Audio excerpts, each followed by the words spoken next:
හොඳයි. අපි දැන් සාකච්ඡා කිරීම ආරම්භ කරන්න යන්නේ ඔයාගේ paper number 8 වල first part එක. එතකොට මෙතනදී ඔබට paper number 8 වල ප්‍රශ්න දෙකක් මම දීලා තියෙනවා.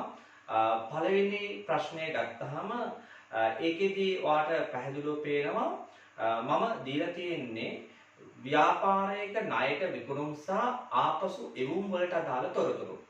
ඒ වගේම මේ ව්‍යාපාරයේ අපිට දීලා තියෙනවා VAT සඳහා ලියාපදිංචි වූ ආයතනයක් කියලා. ඒ වගේම සංඛ්‍යා දීමේදී මම භාවිතා කරලා තියෙන එක්තරා උපක්‍රමයක් මෙතන දීලා තියෙන්නේ VAT සහිත සංඛ්‍යා. එතකොට එහෙනම් මෙතනදී ඔයා මේ අභ්‍යාසය පිළිබඳ ඉස්සලා සාරාංශයක් ඔළුවට ගන්න ඕනේ. මේකේ මොනවද තියෙන්නේ? ණයට විකුණුම් සහ ආපසු එවුම්. ඒ වගේම මෙතනදී මේ ව්‍යාපාරයේ VAT සඳහා ලියාපදිංචි වූ ආයතනයක්, ඒ වගේම සංඛ්‍යාවල් දීලා තියෙන්නේ VAT සහිත සංඛ්‍යා. VAT රහිත නෙමේ, VAT සහිත සංඛ්‍යා. එතකොට ඔයාගෙන් බලාපොරොත්තු වෙනවා ප්‍රධාන පිළිතුරු 4ක්. පළවෙනි එක විකුණුම් ජර්නලය හදන්න කියලා කියනවා. දෙවෙනි එක ඔයාට ආපසු එවුම් ජර්නලය සකස් කරන්න කියලා කියනවා. අංක 3ට ඔයාට හදන්න කියලා කියනවා ජර්නල් සටහන් ටික. අංක 4ට ලෙජර් ගිණුම් ටික පෙන්වන්න කියලා කියනවා. ඒ අනුව මෙතනදී මම ඔබට මේකේ අංක 1 සහ අංක 2 පිළිතුරු දෙක සඳහා අවශ්‍ය ආකෘති මේ white board එකේ දාලා තියෙනවා. ඒ අනුව විකුණුම් ජර්නලය සකස් කිරීමේදී ඔබ දන්නවා අපි පළමුව දිනය ඇතුළත් කරන්න ඕනේ. ඊළඟට ඉන්වොයිස් අංකය ඇතුළත් කරන්න ඕනේ. ඊළඟට මෙතන ගැනුම් කරුවා කවුද කියලා ලියන්න ඕනේ. අපි විකුණුම් කරනකොට, අපි ණයට විකුණනකොට ඒ කවුද භාණ්ඩ ගන්නේ ගැනුම් කරුවා දාන්න ඕනේ. මෙතන වටිනාකම ඇතුළත් කරන්න ඕනේ. මෙතන VAT තියෙනකොට VAT ප්‍රමාණය ඇතුළත් කළ යුතුයි. මෙතන දානවා අපි මුළු වටිනාකම තීරුව VAT සහිත සංඛ්‍යාව. ඊළඟට ආපසු එවුම් ජර්නලය ගත්තාම ඒකේ වෙනස් වෙන්නේ විකුණුම් ජර්නලයට සාපේක්ෂව ගත්තොත් එක ස්ථානයක් පමණයි. ඒ තමයි කුමක්ද? මූලික සාක්ෂිය පමණයි. විකුණන වෙලාවේදී ඉන්වොයිස් සංඛ්‍ය, විකුණුම් ඉන්වොයිසිය තමයි මූලික සාක්ෂිය. ඒ අනුව එතන අපි ඉන්වොයිසි අංකය දානවා. ඒ වගේම භාණ්ඩ ආපසු එවීමේදී අපේ මූලික සාක්ෂිය අපි කියන්නේ බැලපත. ඒ අනුව මෙතන දාන්නේ මොකක්ද? බැලපත් අංකය අපි ඇතුළත් කිරීම කරනවා. ඒ අනුව ගත්තම පස්සේ අපි අනෙකුත් ස්ථාන සියල්ලේ කිසි වෙනසක් වෙන්නේ නැහැ. මෙතන දිනේ එහෙමම තියෙනවා. ඒ වගේම ගැනුම් කරුවා කවුද කියලා තමයි මෙතන අපි දාන්නේ. ඒ කියන්නේ අපි විකුණු භාණ්ඩ ආපසු එවනකොට ඒ ආපසු එවන්නේ කවුද? ඒ ආපසු එවන පුද්ගලයා තමයි මෙතන දාන්නේ. ඊළඟට වටිනාකම තීරුව තියෙනවා. ඊළඟට VAT තීරුව තියෙනවා. ඊළඟට මුළු වටිනාකම තීරුව අන්තර්ගත වෙනවා. ඒ අනුව ඔබ පළමුවෙන්ම දීලා තියෙන තොරතුරු ඇතුළත් කළ යුතු වෙනවා මේ මූලික සටහන් පොත් දෙකේ. ඒ අනුව අපි මෙතනදී දීලා තියෙන තොරතුරු ආකාරයෙන්ම ගත්තොත් එහෙම අපිට කියනවා මෙතනදී අමියුරිගේ ව්‍යාපාරයේ තොරතුරු තියෙන්නේ 2020 ජූලි මාසයේ කියලා. ඒ අනුව මෙතනදී මුලින්ම තියෙන 7/3 රවිදුට විකුණුම් කළා කියලා. ඒ අනුව අපි 2020 7/3 කියලා දිනේ දානවා. කවුද අපේ භාණ්ඩ ගැනුම් කරුවා? රවිදු. එතකොට ඉන්වොයිස් සංඛ්‍යාව දීලා තියෙනවා 22,821. එතන දීලා තියෙන සංඛ්‍යාව 4,40,000යි. එතකොට දැන් ඔබ බලන්න ඕනේ ඒක දාන්නේ කොයි තීරුවටද?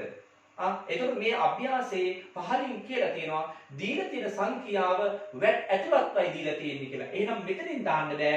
VAT සහිත සංඛ්‍යාවක් නම් ඒක දාන්නේ කොතනින්ද? මෙන්න මෙතනින්. එතකොට ඔබ තේරුම් ගත යුතු කාරණාව තමයි මේ දීලා තියෙන්නේ VAT සහිත සංඛ්‍යාව. VAT සහිත සංඛ්‍යාව දීලා තියෙන්නේ. අපි සාමාන්‍යයෙන් විකුණු වටිනාකම 100යි කියලා හිතුවොත් එහෙම 100යි කියලා හිතුවොත් VAT එක අභ්‍යාසයේ ආකාරයෙන් 10යි කියලා හිතුවොත් එහෙම එතකොට මුළු වටිනාකම කියන්නේ මේ දෙකේ එකතුව 110 බව ඔබ තේරුම් ගන්න ඕනේ. අපිට දීලා තියෙන්නේ මේ සංඛ්‍යාවක් නම් අපි ඒ සංඛ්‍යාවෙන් 100ට 10ක් බලලා අපි මෙතන වැට් එක හොයා ගන්නවා. තේරුණාද කියපුදේ? මෙතන දීලා තියෙන සංඛ්‍යාව 100ෙන් බෙදලා 10න් වැඩි කරලා වැට් එක හොයා ගන්නවා. මොකද දෙන්න ඕනේ මේ සංඛ්‍යාව නම්. මේ සංඛ්‍යාව දුන්නා නම් සාමාන්‍ය විකුණුම් අගය දුන්නා නම් අපි ඒ සාමාන්‍ය විකුණුම් අගය 100ෙන් බෙදලා තමයි 10න් වැඩි කරන්නේ. නමුත් මෙතන දීලා තියෙන්නේ මුළු වටිනාකම වැට් සහිත වටිනාකම. එතකොට අපි 110 බැලුත් වැරදි. අපි කරන්නේ 4,40,000 කියන්නේ වැට් සහිත සංඛ්‍යාව නම් ඒක ප්‍රතිශතක වශයෙන් 110යි. ඒ නිසා 4,40,000 110න් බෙදලා 10න් වැඩි කරන්න ඕනේ. පැහැදිලිද? මෙතන සංඛ්‍යාව දුන්නා 100න් බෙදලා 10න් වැඩි කරලා වැට් එක හොයා ගන්නවා. මෙතන සංඛ්‍යාව දුන්නාම 110න් බෙදලා 10න් වැඩි කරලා වැට් එක හොයා ගන්නවා. එහෙනම් මෙතන තියෙන සංඛ්‍යාව 110න් බෙදලා 10න් වැඩි කරොත් මේ 4,40,000 අපි 110න් බෙදලා 10න් වැඩි කරොත් අපිට එන උත්තරේ කීයද? 40,000යි වැට් එක. ඒ අනුව මෙතන වැට් එක 40,000යි. ඒ අනුව මීට කලින් අපි කරේ වටිනාකමට වැට් එක එකතු කරලා මේක ගත්තා. දැන් කරන්න තියෙන්නේ මුළු වටිනාකමෙන් වැට් එක අඩු කරලා මේ සංඛ්‍යාව ගන්නවා. කීයේ දෙන්නේ අපිට වටිනාකම ලක්ෂ 4යි. මේ උත්තරේ මේක අඩු කරාම වෙනවා ලක්ෂ 4ක්. පැහැදිලිද? එහෙනම් දැන් බලන්න ලක්ෂ 4 දීලා තිබ්බනම් 100ට 10ක් බැලුවම මේ උත්තරේ එනවා. ලක්ෂ 4 බෙදීම 100 වැඩි කිරීම 10 කියන්නේ මේ උත්තරේ. හැබැයි මේ සංඛ්‍යාව දුන්නාම 110න් බෙදලා 10න් වැඩි කරොත් තමයි අපිට මේ උත්තරේ එන්නේ.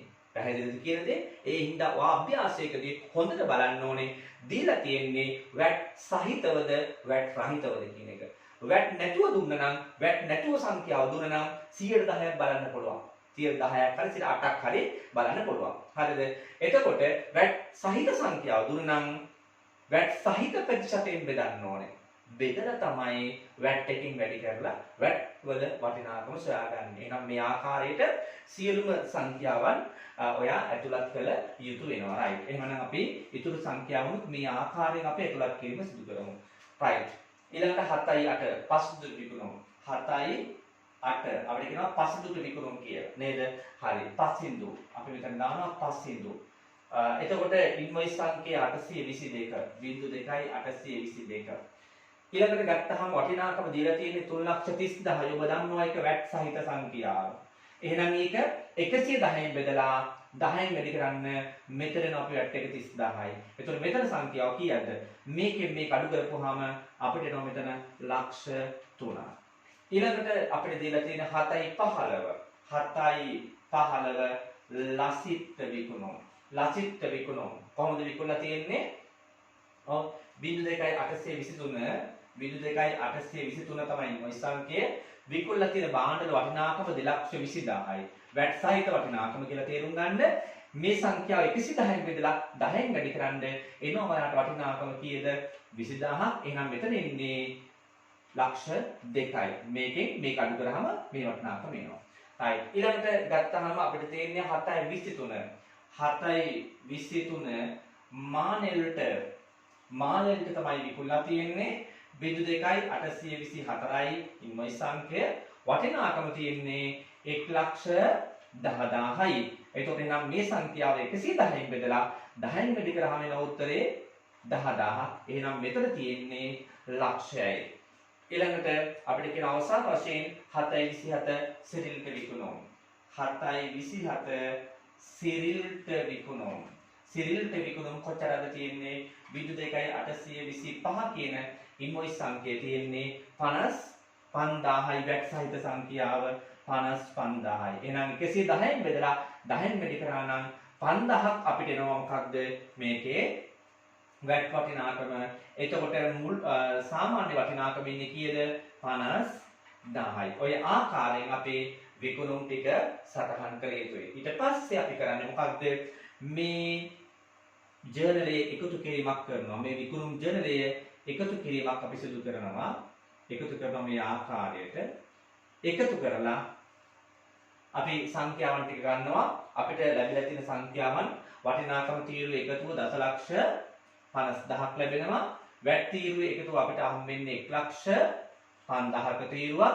ඒ අනුව මුළු වටිනාකම අපිට ලැබෙනවා 11,50,000. එතකොට අපි මේ සංඛ්‍යාව ගන්න මතක තියාගන්න මාසේ අන්තිම දිනේට 7:30 කියන දිනේට අපි ලබා ගන්නවා. ඒ අනුව ලියන්නේ 7:30 කියන දිනේට අරගෙන මේ සංඛ්‍යාවට ලෙජරයට පිටපත් කළා කියලා ලියන්න ඕනේ. මේ ජර්නලයේ තොරතුරු අපි ඊළඟට දාන්නේ පොදු ලෙජරේට. ඒක නිසා ලෙජරේට පිටපත් කළා කියලා ඔබ සටහන් කළ යුතුයි. right. ඊළඟට අපි ආපසු යුම් ජර්නලය හදමු. අපිට තොරතුරු දීලා තියෙන්නේ මුලින්ම 7:17 ලසිත් ආපසු යුම් භාණ්ඩ. 7:17 ලසිත් කියන පුද්ගලයා ආපසු යුම් භාණ්ඩ. එතින්දී කියනවා වටිනාකම 22000යි. වැට් සහිත වටිනාකම හින්දා දාන්න ඕනේ මුල් වටිනාකම තීරුවෙන්. එතන බැලපත් අංකයේ 150 කියලා කියනවා. ඊළඟට මානෙල් ආපසු වූ භාණ්ඩ. මානෙල් ආපසු වල තියෙන්නේ භාණ්ඩ. මානෙල් ආපසු වූ භාණ්ඩ වලට අදාළ වටිනාකම 9900යි. 9900යි. බැලපත් අංකයේ දීලා තියෙනවා 377. ඒකේ දිනය 7:25. 7:25. ඊළඟට අවසාන වශයෙන් ගත්තොත් සිරිල් ආපසු වල තියෙන්නේ 7:30. සිරිල් ආපසු වල තියෙනවා භාණ්ඩ වටිනාකම 5500යි. ඒ වගේ බැලපත් අංකයේ 1033යි. right. ඔච්චරයි අපිට තොරතුරු තියෙන්නේ. දැන් අපි කරන්න ඕනේ මේ හැම එකම වැට් වටිනාකම හොයාගෙන සාමාන්‍ය ආපසුයුම් අගයත් සොයාගත යුතුයි. right. එහෙමනම් ගත්තාම මුළු වටිනාකම දීලා තියෙන වැට් සහිතවනේ. ඒ හින්දා මේ තියෙන සෑම සංඛ්‍යාවක්ම 110න් බෙදලා මොනවා කරන්න ඕනද? 10න් වැඩි කරනවා. 20000 110න් බෙදලා 10න් වැඩි කරාම එන උත්තරේ 2000යි. එහෙනම් මෙතන වටිනාකම එන්නේ කීයද? 20000යි. මේකෙන් මුළු වටිනාකමෙන් වැට් අඩු කරපුවාම සාමාන්‍ය වටිනාකම එනවා. 9500 110න් බෙදලා 10න් වැඩි කරොත් එන්නේ උත්තරේ 900යි. එහෙනම් මෙතන වටිනාකම කීයද? 9000යි. right. ඊළඟට 5500 110න් බෙදලා 10න් වැඩි කරොත් උත්තරේ එන්නේ කීයද? 500යි. මෙතන වටිනාකම වෙනවා 5000යි. දිගටම අපි ඉලක්ක ගහුවා එකතු කිරීම කරා. දිගටම ඉලක්ක ගහලා එකතු කිරීම සිදු කරා. හරිද? right. ඊට පස්සේ අපි 7:30 කියන මාස අන්තිම දිනේ දැම්මා. දාලා මෙතන ලියන්නේ ලෙජරයට පිටපත් කළා කියලා ලියන්න ඕනේ. වටිනාකම අපිට එනවා 9.514යි 34000යි. මෙතන එකතු වෙනවා 3400ක්. මෙතන එනවා 37400ක් එකතු. right. එහෙනම් මේ ආකාරයට අපි මොනා කරන්න ඕනද? විකුණුම් ජනරයයි ආපසු ඉවුම් ජනරයයි සකස් කළ යුතුයි. ඒ අනුව මෙතනදී ඔබට මම ලකුණු ලබා දීලා තියෙන ආකාරයට මෙතනදී ඔබ ලකුණු ලබාගත යුතුයි විභාගයේ තුල මේ අභ්‍යාසය වෙනුවෙන්. හොඳයි. එහෙනම් අපි ඊළඟට සාකච්ඡා කරන්න යමු. අපි ඊළඟ පිළිතුර ඒ තමයි පොදු ජනරය කියන පොදු ජනරය සැකසීම කියන එක. හරි. පොදු ජනරය කියලා කියන මූලික පොත සකස් කිරීමේදී ඔබ විශේෂයෙන් දැනගත යුතු කාරණාවක් තියෙනවා. කුමක්ද ඔබ මේ විශේෂයෙන් දැනගත යුතු කාරණාව? මේක මීට පෙර අපේ උසස් පෙළ ගිණුම්කරණයේදී තිබූ කාරණාවක් නෙමෙයි. සාමාන්‍යයෙන් මීට පෙර අපේ විකුණුම් ජර්නලයේ තොරතුරු සටහන් කරා නම් ඊට පස්සේ කෙලින්ම ලෙජර් ගිණුම් වලට ගිහලා සටහන් කරා මිසක් වෙන කිසිදු මූලික පොතක මේ තොරතුරු දැම්මේ නැහැ. ඒ වගේම ආපසු ඉවුම් ජර්නලයේ දාපෝ තොරතුරු කෙලින්ම ගිහින් ලෙජර් ගිණුම් වල දැම්මා මිසක් මීට කලින් වෙන කිසිම මූලික පොතක දැම්මේ නැහැ. නමුත් වර්තමාන ප්‍රායෝගික ගිණුම්කරණය තුළ කුමක් වෙන්න ඕනද? ඔය කියන විකුණුම් ජර්නලයේ, ගැනුම් ජර්නලයේ, ආපසු යවුම්, ලැබීම් ජර්නලයේ, ගෙවීම් ජර්නලයේ, සුළු මුදල් ගෙවීම් ජර්නලයේ කියන මේ සෑම ජර්නලයකම තියෙන තොරතුරු අපි ලෙජරයට පිටපත් කිරීමේදී ලෙජරයට පිටපත් කරපු ආකාරය, ඒ කියන්නේ ලෙජර් ගිණුම් වලට හර කරේ කොහොමද, ලෙජර් ගිණුම් වලට බැර කරේ කොහොමද කියලා අනිවාර්යයෙන්ම පොදු ජර්නලය තුල ලිවිය යුතුමයි. තේරුණාද? අන්න ඒ සටහන තමයි අපි දැන් මෙතනදී මොනා කරන්න හදන්නේද? ඔබට ඇතුළත් කරන ආකාරය පෙන්වන්න හදන්නේ. ඒ අනුව මෙතනදී මම පළමුවෙන්ම ඔබට මේ පොදු ජර්නලයේ ගණිත සටහන් කරන ආකාරය ලියලා ඉවර වෙලා එතින්දී හතරවෙනි කොටසට යන ගියාට පස්සේ ඒකේ ද්විත්ව සටහන පිළිබඳව තවදුරටත් පැහැදිලි කිරීමක් කරලා දෙනවා. right. ඒ අනුව මෙතනදී ඔබ මතක තබා ගන්න ඒ විකුණුම් ජර්නලයේ තියෙන තොරතුරු සහ ආපසු එවුම් ජර්නලයේ තියෙන තොරතුරු මේ ලෙජරේට පිටපත් කරන්න කියලා කියනකොට ඒ පිටපත් කරන්න කියලා කියපු ආකාරය, ඒ පිටපත් කරන ආකාරය අපි පොදු ජර්නලය තුල ලියන්නේ කෙසේද? දැන් අපි දිනය කවද්ද මේවා ලියන දිනය 7:30. 2020 7:30. වවුචර් අංකයක් අපිට දීලා නැහැ. එතකොට ඔබ දැනගන්න ඕන දේ තමයි විකුණුම් ජර්නලයේ තියෙන තොරතුරු කොහොමද අපි මේ පොදු ජර්නලේ දාන්නේ? ලෙජර් ගිණුම් වල දාන ආකාරය තමයි මේක ලියන්න ඕනේ. ඔබ දැන් හොඳට තේරුම් ගන්න. ගන්න ඔබගේ විකුණුම් ජර්නලේ දැන් ළඟට. මේ විකුණුම් ජර්නලයේ තියෙන පළවෙනි තීරුව. ඒ තමයි සාමාන්‍ය විකුණුම් වටිනාකම. එතකොට සාමාන්‍ය විකුණුම් අගය මම වැඩ පාඩමේදී පැහැදිලි කරලා දීලා තියෙනවා. එතින්දී විකුණුම් කියන්නේ ආදායමක්. ඒ ආදායම අනිවාර්යයෙන්ම විකුණුම් ගිණුමට බැර වෙන්න ඕනේ. එහෙමනම් මෙතනදී ඔබ අනිවාර්යයෙන්ම විකුණුම් ගිණුමට බැර කළ යුතුයි ඒ අදාළ මුළු වටිනාකම සාමාන්‍ය විකුණුම් තීරුවේ එකතුව. ඊළඟට භාණ්ඩ විකිණීමේදී අය කරගන්නා වැට් එක දේශීය ආදායම් දෙපාර්තමේන්තුවට යැවිය යුතුයි. ඒක වගකීමක්. ඒක නිසා ඒක වැට් පාලන ගිණුමට බැර විය යුතුයි. එහෙනම් දැන් බැර සංඛ්‍යා දෙකයි. මොකක්ද? විකුණුම් ගිණුමට බැර වෙන්න ඕන සාමාන්‍ය විකුණුම් වටිනාකම. පළවෙනි තීරුව වටිනාකම. දෙවෙනි තීරුව වටිනාකම මොනවා කරන්න ඕනද? වැට් පාලන ගිණුම බැර කරන්න ඕනේ. තුන්වෙනි තීරුව වටිනාකම කොහෙද දාන්නේ? ඒ වටිනාකම අපි හර කරන්න ඕනේ කොහාටද? ණය ගැති පාලන ගිණුමට.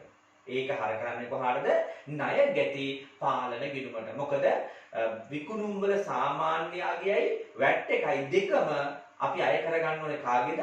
ණය ගැතියන්ගෙන්. මේ ණය ගැතියන්ගෙන් අය කරගන්න මුළු මුදලින් විකුණුම් ටික අපි ළඟ තියා ගන්නවා. වැට් එක දේශීය ආදායම් දෙපාර්තමේන්තුවට යවනවා. ඒක අපේ වගකීමක්. පැහැදිලි? right. වැට් පාඩමේ වීඩියෝ එක මම දාලා තියෙනවා YouTube එකේ. ඔබ ඒක ඉතාම හොඳින් අධ්‍යයනය කරන්න. එතකොට ඔබට මේ වැට් පිළිබඳව තවත් හොඳට වැටහීමක් සිදු වෙනවා. right. මේ පාඩමට මේ ගානට එනකොට අනිවාර්යෙන් වැට් කියන කොටස ඉගෙනගෙනම දරුවා පැමිණිය යුතුයි. නැත්නම් මෙතනදී වැට් තේරුම් ගන්න බෑ. මොකද වැට් කියන්නේ වෙනම පාඩමක්. හරිද? right. ඒ අනුව මෙතනදී අපි ලියනවා ණය ගැති පාලන ගිණුම හර මුළු වටිනාකම තීරුවේ වටිනාකම. මුළු වටිනාකම තියෙන්නේ 11,50,000යි. අපි හරය කියලා ලියන්න ඕනේ මෙතන 11,50,000යි. ඊළඟට බැර වුණා ගිණුම් දෙකකට. විකුණුම් ගිණුම බැර වුණා. විකුණුම් ගිණුමත් බැර වෙනවා. ඒ වගේම වැට් පාලන ගිණුමත් මොනවා වෙනවද? බැර වෙනවා. විකුණුම් ගිණුම බැර වෙන්නේ සාමාන්‍ය විකුණුම් අගය 10,50,000යි. වැට් ගිණුමට බැර වෙන්නේ වැට් වටිනාකම 1,05,000යි. ඊට පස්සේ අපේ සංලක්ෂය ලියනවා කුමක්ද? ණයට විකුණුම් සහ වැට් ලෙජරයට පිටපත් කිරීම කියලා. මේ ආකාරයෙන් අපි මොනා කරනවද? ණයට විකුණුම් වටිනාකම සහ වැට් කියන ප්‍රමාණය ලෙජර් ගිණුම් වල සටහන් කරන්න ඕනේ. ඒ සටහන් කරපු ආකාරය තමයි අපි දැන් මෙතනදී එන ලිව්වේ. right. එහෙමනම් දැන් අපි යනවා ඊළඟ සටහනට 7:30 කියන දිනේට අදාළව අපි ආපසු යමු. ජර්නලයේ තියෙනවා ලෙජර් ගිණුම් වල පිටපත් කරන්න ඕනේ. ඒතර ඔබ දන්නවා මෙහෙම. ආපසු යමු කියන වටිනාකම ආදායම් අඩුවීමක්. ඒක ආපසු යමු ගිණුමට මොනවා වෙන්න ඕනද? හර විය යුතුයි. එහෙනම් ආපසු යමු ජර්නලයේ තියෙන පළවෙනි වටිනාකම ආපසු එවුම් ගිණුමට මොනවා වෙන්න ඕනද? හර විය යුතුයි. කීයද හර වෙන වටිනාකම? 34,000යි ආපසු එවුම් වල සාමාන්‍ය වටිනාකම. ඒ වගේම දැන් විකුණු භාණ්ඩ ආදායම. විකුණු භාණ්ඩ කියන ආදායම. ඒ සංඛ්‍යාව බැර වටිනාකම. හරිද? ඒ භාණ්ඩ ආපසු එවන ආදායම අඩු වෙනවා. ඒක මොකක්ද? හර සංඛ්‍යාව. ඒ වගේම භාණ්ඩ විකිණීමේදී අය කරගන්නා වැට් එක මොකක්ද? වගකීමක්. මොකද පාරිභෝගිකයන් අය කරගත්තු එක දේශපාලන දෙපාර්තමේන්තුවට යැවිය යුතුයි. ඒක තමයි සිද්ධිය. ඒ නිසා ඒක වගකීමක් නිසා බැර. දැන් විකුණු භාණ්ඩ ආපසුව කියලා කියන්නේ ඒ වගකීම මොනවා වෙනවද? අඩු වෙනවා. රයිට්. ඒතකොට විකුණනකොට වගකීමක් ඇති වෙනවා අපිට. අපි සල්ලි ගත්ත නිසා. ගත්ත සල්ලි නැත්නම් ගත්ත භාණ්ඩ ආපහු යවුවා කියලා කියන්නේ මොකද වෙන්නේ? අපේ වගකීම් ප්‍රමාණය අඩුවීමක් සිදු වෙනවා. රයිට්. එතකොට එහෙමනම් අපි බැල කරපු එක හර කරනවා වැට් පාලන ගිණුම මොකද වෙන්නේ? හර වෙනවා 3400ක්. මේ දෙකම බැරි වෙන්නේ කොහාටද? ණය ගැති පාලන ගිණුමට. ණය ගැති පාලන ගිණුමට මොනවා වෙනවද? බැර වෙනවා 37400ම. 37400ම. මොකද ණයට විකුණනකොට ණය ගැතියෝ කියන වත්කම වැඩි වුණා. ඒ වගේම විකුණු භාණ්ඩ ආපසු වෙනකොට ණය ගැතියෝ කියන වත්කම අඩු වෙනවා. එහෙනම් මෙතනදී අපි ලියන්න ඕනේ ආපසු එවුම් සහ අවලංගු කළ වැට් සටහන් කිරීම. ඕනවට අඩු කළ වැට් කියලා කියන්න පුළුවන්. මම ඔයාලට තව පැහැදිලි වෙන්න ඕන හින්දා තමයි මෙතනදී අවලංගු කළ වැට් කියලා කිව්වේ. හරිද? විකිණීමේදී වැට් එකක් සටහන් කරා. ඒ විකුණු භාණ්ඩ ආපසු වීමේදී වැට් එක කැන්සල් කරා. ඔයා ඒ විදිහට තේරුම් ගත්තා නම් හරි. විකුණනකොට වැට් එකක් සටහන් කරා. ඒක වැට් ගිණුමට බැර වුණා. ඒ භාණ්ඩ ආපසු වීමේදී ඒ වැට් එක කැන්සල් කරන්න ඕන හින්දා වැට් ගිණුමට හරවීමක් සිදු වුණා. පැහැදිලිද? රයිට්. එහෙනම් ඔන්න පොදු ජර්නලය තුල අපි සකස් තොරතුරු සටහන් කිරීමක් කරා. දැන් අපිට තියෙන්නේ මේවා මේ ආකාරයට ලෙජර් ගිණුම් වල සටහන් කිරීමක් සිදු කරන්න. එහෙමනම් අපි බලමු පිළිතුරු අංක 4ට ගිහිල්ලා කොහොමද ලෙජර් ගිණුම් වල මේක පිටපත් කරන්න කියලා. හරි. එහෙනම් දැන් අපි යමු අපේ ප්‍රශ්නය පිළිතුරු අංක 4ට. right පිළිතුරු අංක 4 කියන්නේ මේ ජර්නල් වල තියෙන තොරතුරු ලෙජර් ගිණුම් වල සටහන් කිරීම කරන්න කියලා. එතකොට මේ ලෙජර් වල පිටපත් කරන ආකාරය අපි මීට පෙර පිළිතුරු අංක 3ේදී සාකච්ඡා කිරීම කරා. ඒ අනුව දැන් මෙතනදී කොහොමද මේවා ලෙජර් ගිණුම් වල සටහන් කරන්නේ කියලා අපි බලමු. අපි එමු ඉස්සරලාම විකුණුම් ජර්නලයට. විකුණුම් ජර්නලේ පළවෙනි තීරුව කියන්නේ සාමාන්‍ය විකුණුම්. ඔබ හිතන්න වැට් කියලා ගණුදෙනුවක් තිබුණේ නැහැ කියලා මේකේ. එහෙනම් සාමාන්‍ය විකුණුම් අපි සටහන් කරන්නේ කොහොමද? ණයට විකුණුම් ටික. ණය ගැති පාලන ගිණුම අර කරනවා, විකුණුම් ගිණුම බැර කරනවා. එහෙනම් මේ ආකාරයට ඒක සටහන් කර යුතුයි. එතකොට අපි විකුණුම් ජර්නලයේ පළමු තීරුවේ වටිනාකම 1,50,000යි. ඒ තමයි සාමාන්‍ය විකුණුම්. අපි ණය ගැති පාලන ගිණුම අර කරනවා. ඒක විකුණුම් ගිණුමට මොනා කරනවද? බැර කරනවා. දිනය 7:30. දිනය 7:30. මෙතන ලියනවා විකුණුම් කියලා. මෙතන ලියනවා ණය ගැති පාලන කියලා. විකුණුම් ගිණුම බැර වෙන්නේ ණය ගැති පාලන. ණය ගැති පාලන හරවෙන්නේ විකුණුම් ගිණුම කියලා. ප්‍රතිවිරුද්ධ ගිණුමේ නම තමයි විස්තරයට ලියන්නේ. ඒක ඔබ දන්නවා. ඊළඟට මේ විදියට ණයට විකිණීමේදී වැට් එකක් අය කරන්න තීරණය කළා තිබුණා නේද? එතකොට මේ වැට් එක තමයි දෙවෙනි තීරුව. ඒ අය කරගන්න වැට් එක වගකීමක් කියලා මම කිව්වා. එතකොට එහෙනම් මේ වැට් එක කීයද? 1,50,000යි. වැට් එක වගකීමක් නම් අනිවාර්යෙන් ඒ 1,50,000 වැට් පාලන ගිණුමට කුමක් විය යුතුද? බැර විය යුතුයි. ඒ වගකීම කාටද තියෙන්නේ? අපිට තියෙන්නේ දේශීය ආදායම් දෙපාර්තමේන්තුව කෙරෙහි. right ඇයි එහෙම වෙන්නේ? මේ වැට් එක අපි අය කරගන්නේ කාගෙන්ද? ණයගැතියගෙන් අය කරගන්නේ. ණයගැතියගෙන් අය කරගන්නවා නම් ඒක ණයගැති පාලන ගිණුමට මොනා කරන්න ඕනද? හර. මේ ණයගැතියගෙන් තමයි මේ අපේ විකුණුම් අගයයි දේශීය ආදායම් දෙපාර්තමේන්තුවට අයිති වැට් මුදලයි කියන දෙකම අය කරගන්නේ කාගෙන්ද? ණයගැතියගෙන්. එහෙනම් අපි පාරිභෝගිකයගෙන් අය කරගන්න වැට් එක වගකීමක්. ඒක අනිවාර්ය වැට් පාලන ගිණුමට මොනවා වෙන්න ඕනද? බැර විය යුතුයි. ඒක අය කරගන්නේ ණයගැතියන්ගෙන් නම් ණයගැති ගිණුමට හර වෙන්නේ. එතකොට මෙතන අපි දිවි දානවා 7:30. 30 වැට් පාලන කියලා. වැට් පාලන ගිණුම ලියන්නේ 7.30 ණය ගැති පාලන කියලා. එහෙනම් මේ ආකාරයට අපි ඔන්න සටහන් කිරීම කරනවා. එතකොට මෙන්න මේ සංඛ්‍යාවන් ටික තමයි අපි අර පොදු ජෙනරලේ ලිව්වේ. පොදු ජෙනරලේ අපි ලිව්වා ඔබට මතක ඇති ණය ගැති පාලන ගිණුම හර කියලා මේ දෙකේ එකතුව. මේ දෙකේ එකතුව ගත්තේ කොහෙන්ද අපි? විකුණුම් ජෙනරලේ තුන්වෙනි තීරුවෙන්. විකුණුම් ජෙනරලේ තුන්වෙනි තීරුවේ තියෙන්නේ අපිට මේ දෙකේ එකතුව. එහෙනම් ණය ගැති පාලන ගිණුම හර අපි ලිව්වා 11,55,000ක් කියලා. මේ දෙකේ එකතුව. ණය ගැති පාලන ගිණුම හර 11,55,000යි. විකුණුම් ගිණුම බැර 10,50,000යි. වැට් පාලන ගිණුම බැර 1,50,000යි කියලා ලියලා සල්ලක්ෂය ලිව්වා. මොකද්ද? ණයට විකුණුම් සහ වැට් සටහන් කිරීම කියලා. එහෙනම් ඔබ තේරුම් ගන්න මේ ලෙජර් ගිණුම් වල දාන සටහනක තමයි අපි ඒ දාපු විදිහ පොදු ජර්නලයේ ලිව්වේ. එහෙනම් අපි යමු ආපසු යොමු ජර්නලයේ තොරතුරු සටහන් කරන්න. දැන් බලන්න ආපසු යොමු ජර්නලයේ තියෙනවා සාමාන්‍ය ආපසු යොමු වැට් එක අමතක කරන්න. එනු පළවෙනි තීරුව ගන්න. ආපසු යොමු කියන සාමාන්‍ය ආපසු යොමු 34000යි. ආපසු යොමු වල විතර සටහනක් කොහොමද? ඔව් විතර සටහන් න්‍යායදී අපිව කතා කරලා තියෙනවා. මම විතර සටහන් න්‍යාය කතා කරේ පාලන ගිණුම එක්කමයි. සාමාන්‍යයෙන් සමහර දරුවෝ මේ වෙනකොට විතර සටහන් න්‍යාය පාඩම ඉගෙන ගන්නකොට කවදාවත් පාලන ගිණුම ගැන කතා කරලා නැතුව ඇති. නමුත් මම ඔයාට අපේ දරුවන්ට විතර සටහන් පාඩම කතා කරේම ඒ නියම ක්‍රමවේදය අනුවමයි. ආයි මැදකදී වෙනස් දෙයක් උගන්වන්න බලාපොරොත්තු වෙන්නේ නෙමෙයි. මුල ඉඳලම අවශ්‍ය දේ කතා කරගෙන ආවේ. ඒ නිසා මෙතනදී අපේ දරුවෝ දන්නවා මොකක්ද? ඔව් ආපසු යොමු වල විතර සටහන ආපසු යොමු ගිණුමට හර කියලා. කීයද? 34000ක් ආපසු යොමු ගිණුම හර. ඒක බැර වෙන්නේ ණය ගැති පාලන ගිණුමට.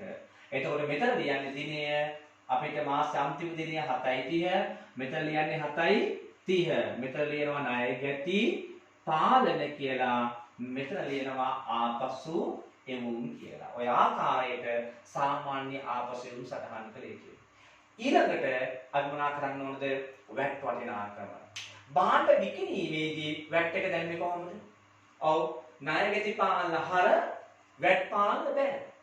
දැන් විකුණු භාණ්ඩ ආපසු දීමේදී මං කව වැට් එක කැන්සල් කරන්න ඕනේ කියලා. එහෙනම් මොකද වෙන්නේ? වැට් එක කැන්සල් කරනවා නම් දාපු සටහනේ රිවර්ස් එන්ට්‍රි එක දාන්න ඕනේ. ප්‍රතිවිරුද්ධ සටහන දාන්න ඕනේ. කොහමද? වැට් පාලන ගිණුම බැර කරපු එක වැට් පාලන ගිණුම මොනා කරන්න ඕනද? හර කරන්න ඕනේ. එතන වැට් එක කීයද? ආපසු යොමු ජර්නලයේ තියෙන වැට් එක 3400යි. හරිද? එතෙන්ට හර කරපු එක බැර කරන්න. එතකොට කොතෙන්ද?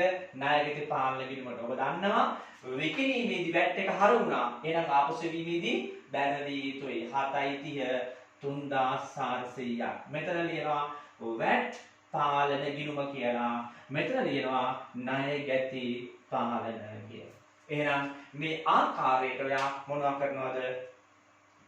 භාණ්ඩ ආපසු වීම සහ ඊට අදාළව අවලංගු කරපු වැට් එක සටහන් කළ යුතුයි. මේ ආකාරය තමයි අපි පොදු ජර්නලයේ ලිව්වේ. ඔබට පැහැදිලිව පේන්නේ නැති පොදු ජර්නලයේ අපි කොහොමද ලිව්වේ? ආපසු ඉවුම් සහ වැට්. ආපසු ඉවුම් ගිණුම හර කියලා 34000. ඒ අනුව මේ ආපසු ඉවුම් ගිණුම හර කරපු වටිනාකම තමයි එතන එහෙනම් තියෙන්නේ. වැට් පාලන ගිණුම හර කියලා තියෙනවා 3400ක්. ඒ තමයි මේ වටිනාකම. ඊට පස්සේ ණය ගැති පාලන ගිණුම බැර කියලා තියෙනවා මේ දෙකේම එකතුව 37400ක්. සල්ලක්ෂය ලියලා තියෙනවා එතන කොහමද? ඔව් ආපසු ඉවුම් සහ අවලංගු කළ වැට් සටහන් කිරීම කියලා. එහෙනම් මේ ආකාරයට ඔබ ලෙජර් ගිණුම් වල මේවා සටහන් කිරීම කළ යුතු වෙනවා. දැන් ඔබට හැකියාව තියෙනවා ඕන්න මේ ණය ගැති පාලන ගිණුම තුලනය කරලා මේ ණය ගැති පාලන ගිණුමේ අවසාන ශේෂය සෙවීම. එතකොට අපිට ලැබෙන්නේ මොකක්ද? ණය ගැතියන්ගෙන් ලැබිය යුතු මුදල. තව දුරටත් ලැබිය යුතු මුදල. රයිට්. එතකොට මේක තුලනය කරාම ඉන්නේ අනිවාර්යෙන් හරශේෂයක්. ඒ හරශේෂය කියන්නේ ණය ගැතියන්ගෙන් අපිට ලැබිය යුතු මුදල. රයිට්. ආපසු එමුම් ගිණුම එනවා අපේ විකුණුම් ආදායමේ අඩුවීම කොච්චරද කියලා. විකුණුම් ගිණුමේ තියෙනවා අපේ විකුණුම් වටිනාකම කොච්චරද කියලා. right. එතකොට අපේ සුද්ධ විකුණුම් ආදායම හොයා ගන්නවා නම් ආදායම් ප්‍රකාශනයේ ඔබ හොඳට මතක තියාගන්න විකුණුම් කියලා අතුලත් කරන්න ඕනේ. විකුණුම් ආදායමෙන් ආපසු වූ භාණ්ඩ අඩු කරලා විකුණුම් කළොත් ආදායමක් විකුණු භාණ්ඩ ආපසු වුවොත් අපේ ආදායම අඩු වෙනවද නැද්ද? ආදායම අඩු වෙනවා. එහෙනම් අපි ආදායම් ප්‍රකාශනය තුළ විකුණුම් ඇතුළත් කරන්න ඕනේ. විකුණුම් කියලා සංඛ්‍යාව දාලා ආපසුම් කියලා දාලා අඩු කරලා සුද්ධ ආදායම අරගන්න ඕනේ. ආදායම් ප්‍රකාශනයේ ලාභය සොයනකොට right. ඔබ මතක තියාගන්න ඕනේ ඒක. ඊළඟට වැට් පාලන ගිණුම තුලනය කරාම අපිට එනවා සුද්ධ වශයෙන් අපි දේශීය ආදායම් දෙපාර්තමේන්තුවට කොපමණ වැට් මුදලක් ගෙවිය යුතුද කියන එක. අපි පාරිභෝගිකයන්ගෙන් වැට් එක අය කරගත්තේ දේශීය ආදායම් දෙපාර්තමේන්තුවට යවන්න ඕනේ නින්දා. පාරිභෝගිකයෝ කිව්වේ ඔව් භාණ්ඩ විකිණීමේදී ණයගැතියන්ගෙන් අය කරගන්න වැට් එක අපි යවන්න ඕන දේශීය ආදායම් දෙපාර්තමේන්තුවට. පැහැදිලිනේ? භාණ්ඩ විකිණීමේදී ණයගැතියන්ගෙන් අය කරගන්න වැට් එක යවන්න ඕන දේශීය ආදායම් දෙපාර්තමේන්තුවට. ඒ යැවිය යුතු සුද්ධ වැට් එක ඔයාලට මේ ගිණුම තුලනය කරලා සෙවීමේ හැකියාව තියෙනවා. ඔබ මතක තියාගන්න ඒක මූල්‍ය තත්ත්ව ප්‍රකාශය හදනවා නම් ජංගම වගකීම් වල ඔබ ඒ වැට් වටිනාකම සටහන් කළ යුතුයි. එහෙනම් මේ ආකාරයට අපි මොකක්ද පළමු අභ්‍යාසය අවසන් කිරීම සිදු කරනවා. හොඳයි. එහෙනම් අපි අපේ paper number 8 වල second question එකට යමු. second question එකේ අපිට දීලා තියෙන සමීකරණ ගාන. හැබැයි මේ සමීකරණ ගාන ටිකක් පුළුල් විදිහට ඔබට දීලා තියෙනවා. ඔබට දීලා තියෙනවා මේ සමීකරණ ගානේ මාසේ ආරම්භක ශේෂයන් 2020 ජනවාරි 1 වෙනිදාට තියෙන ශේෂයන් දීලා තියෙනවා. ඒ වගේම මේ ගාන වාට දෙනවා ගණිතරු 15ක්. මේ ගණිතරු 15 අවසානයේදී බලාපොරොත්තු වෙන වාගේ පිළිතුරු තුනක්. පළවෙනි පිළිතුර මොකක්ද? වාට කියනවා දීලා තියෙන ගනුදෙනු විස්තරාත්මක ගිණුම් කරන සමීකරණයක ගලපන්න කියලා.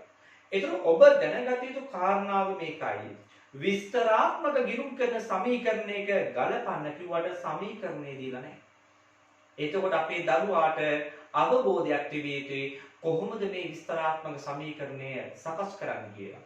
මූලික ගිණුම් කරන සමීකරණය කිව්වනම් වත්කම් සමානයි හිමිකම් දන වගකීම් කියලා සමීකරණය දන්නවා. නමුත් ඒ සමීකරණය දැන් විස්තරාත්මකව සකස් කරගන්න ඕනේ. අන්න එතනදී අපිට තියෙන එකම එක මඟ පෙන්වීම තමයි ආරම්භක ශේෂ ලබා දීලා තියෙන ආකාරය. ඒ අනුව ඔබට පේනවා ආරම්භක ශේෂවල වත්කම් හතරක් තියෙනවා. ඒ වත්කම් හතර මම දැම්මා පළවෙනි තීරු හතරේ. යන්ත්‍ර ධන, තොගය ධන, වෙළඳ ලැබිය යුතු දෑ ධන, මුදල්. ඒකට සමාන වෙනවා හිමිකම් සහ වගකීම්. මේකේ හිමිකම දීලා තියෙන ප්‍රාග්ධනය කියන වචනේ මම ඒකම මෙතනදී පාවිච්චි කරනවා. ඒ වගේම වගකීම් තුනක් තියෙනවා. ණය, වෙළඳ ගෙවිය යුතු දෑ සහ උපචිත වියදම්. මේ සියල්ල එකට එකතු වෙන සංඛ්‍යා. ඒ තමයි හිමිකම් සහ වගකීම් කියන කොටස් දෙක. එතකොට මෙතනදී අපි මේ ගාන සකස් කිරීමේදී ඔයාට වුමනා නම් මේ හතරම සමාන ලකුණින් වම් පැත්තේ දාගෙන වත්කම් ටික දකුණු පැත්තෙන් දාන්නත් පුළුවන්. කිසි දෝෂයක් නැහැ. ඒ වගේම ඔබට ඕන නම් සුපුරුදු පරිදි අපිට විභාග අභ්‍යාස දීලා තියෙනවා. මේ ප්‍රාග්ධනය මෙතන අවසානයේ දාලා. එහෙම දාගත්තා කියලා කිසි ගැටලුවක් නැහැ.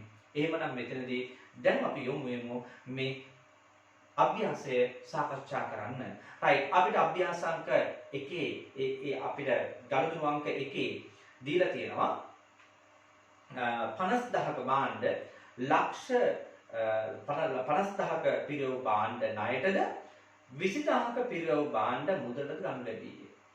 50000ක භාණ්ඩ අරන් තියනවා කොහොමද? ණයට. 20000ක භාණ්ඩ අරන් තියනවා සල්ලි වලට. එතකොට මේ ව්‍යාපාරයේ භාණ්ඩ මිලදී ගැනීමකින් තමයි අපිට ගාන ආරම්භ කරන්න කියලා කියන්නේ.